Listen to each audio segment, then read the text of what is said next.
Hello, Namaste, welcome to my YouTube channel Yoga with Rijo. So today's video is about yoga for Svadishtana Chakra, the Sacral Chakra. So let's start with some yoga poses. The asana which I am doing right now is called cat and cow pose. So you have to come in cat and cow pose where wrist and shoulder will come in one line and knee and hip will come in one line. Inhaling head up and exhale, make a nice curve on your upper back. So this you can do 8 to 10 counts or 12 counts. If you have some knee issues, you can keep cushion below your knees and you can practice this. So you can do for 8 to 10 counts or 15. So this gives a nice stretch. It works on your Sacral Chakra, the Svadishtana Chakra. Now from this asana, we will move on to the next asana. That's called Vyagrasana. In Vyagrasana, your knee and forehead has to touch, or if it's not touching also it's fine, but you should feel that squeeze, that intensity, that stretch on your abdomen and your lower back. So when you are going up, inhale, and when you are going down, where your knee and forehead touching, so that become exhale.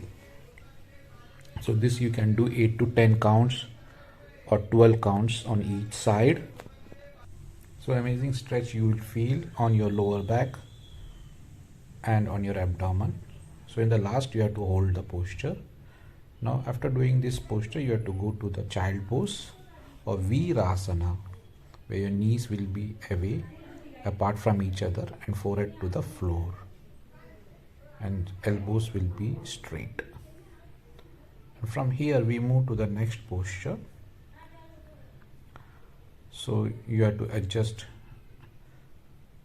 your position, keep the both legs together, feet together, and in a dynamically way we will do inhale up and exhale forward bend for 5 times.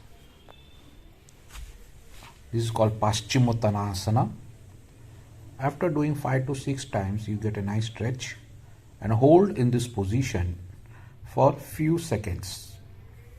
It can be 8 to 10 counts or it can go till 60 seconds or 2 minutes. So amazing effect on your lower back, hamstring, on your abdomen, in all these areas. After doing Paschimottanasana, we will move on to the next posture, the counter pose, the Purvottanasana. So inhaling, hip up and exhale, normal breath. Your wrist and shoulder will come in one line. You can hold there for 10 to 15 count or 15 seconds and then you can lie down on your back. Now we'll go to Matsyasana, fish pose. Inhale, elbows in, and exhale, try to keep your crown, that is the top of your head, on the floor, chest open. Stay there for 15 to 20 count or 15 to 20 seconds, and then inhale, come up, and exhale, release. So this asana is called Matsyasana, fish pose. Now from here we move to the next posture. Okay, so lie down your abdomen, keep your both hands parallel to the shoulder, keep the fingers spread, inhaling, come up, elbows soft. That's called Bhujangasana, cobra pose. Stay there for 10 to 15 count for 1 minute. Each person is different when we are doing this practice. And exhale, come down. And now you keep your both hands underneath your thighs. Inhale, raise your right leg up, knee straight. So this asana is called Shalabhasana, locust pose. Hold there 5 to 10 counts and then come down. Repeat the same pose, same on the left side. Inhaling, raise your left leg up, hold for 10 to 15 count and then exhale, release. And then repeat on both legs together. Inhale, raise your both legs up, hold there 10 to 15 counts and then come down. So these postures work on your Sacral Chakra, the Svadishtana Chakra. After doing the back bending poses, you have to do the counter pose, the child pose. Now we'll move on to the next posture. Another back bend pose, camel pose. Inhale, raise your left hand up, and exhale. Open up your chest. This asana is called camel pose. Ustrasana. Ustrasana. Then inhaling, come up, and exhale, release. Again you have to do the counter pose. So whenever you do the back bend, you have to do the counter pose. Then let's move on to the next posture. This is called Naukasana, boat pose. Inhale, raise your both legs and both hands straight. Both legs will be parallel to the forehead. Yeah, stay there in this position and release. 10 to 15 count. Then let's move on to the next posture. The next posture is like you have to bend your right leg, hold the big toe and bring it towards your ear. This asana is called Akara Dhanurasana. Akara Dhanurasana. Stay there for 15 to 20 counts or 1 minute, and then you can release this posture. Repeat the same on the other side. Hold the big toe of your left leg and bring it towards your ear. Akara Dhanurasana. Stay there for 15 to 20 count or 1 minute. And from there we move to the next posture.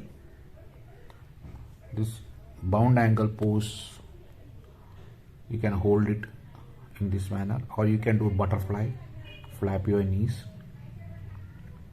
So either you hold it or you flap your knees. This is also amazing posture. Stay there for a few seconds. Then let's move on to Padahastasana. Inhale, raise your both hands up, and exhale, forward bend. You can soften your knee. You can soften your knee and slowly bring your both palms closer to the feet. Try to reach your forehead to the knee. If you have hamstring tightness, then you can bend your knees. You can soften your knees, not completely bend. Those who are comfortable to keep the knee straight, they can do it. And inhale, raise your both hands up, and exhale, release. The next asana is Vatyanasana. This is an advanced posture, not recommended those who have knee issues. So you can place your right leg on the left thigh and bring your right leg down, right knee down, and cross the hand for 10 to 15 count. This is an advanced posture, Vatyanasana. Then inhaling, come up and exhale. Repeat the same on the left side. Place your left leg on your right thigh and then slowly go down. And then cross the hands. Good, very nice. And then you stay there for few seconds, a minute or a minute. So that's the end of this video. This is the last posture for Svadishtana Chakra. Thank you very much.